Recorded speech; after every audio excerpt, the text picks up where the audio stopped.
السلام علیکم، آپ دیکھ رہے ہیں کے نیوز ایچ ڈی۔ میں ہوں حارث علی شاہ گیلانی۔ چلتے ہیں آج کی اہم خبروں کی طرف۔ تازہ ترین خبروں سے باخبر رہنے کے لیے ہمارے ساتھ رہیے۔ رخ کریں گے سعودی عربیہ کا۔ پاکستان میں قیدیوں کا تبادلہ شروع، سیزن اسیران منتقل۔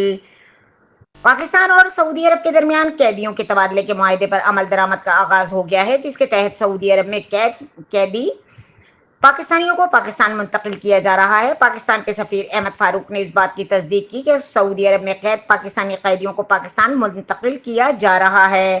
وہ اپنی باقی سزا پاکستانی جیلوں میں مکمل کریں گے۔ احمد فاروق کے مطابق اب تک سعودی عرب سے 30 پاکستانی قیدیوں کو پاکستان منتقل کیا جا چکا ہے۔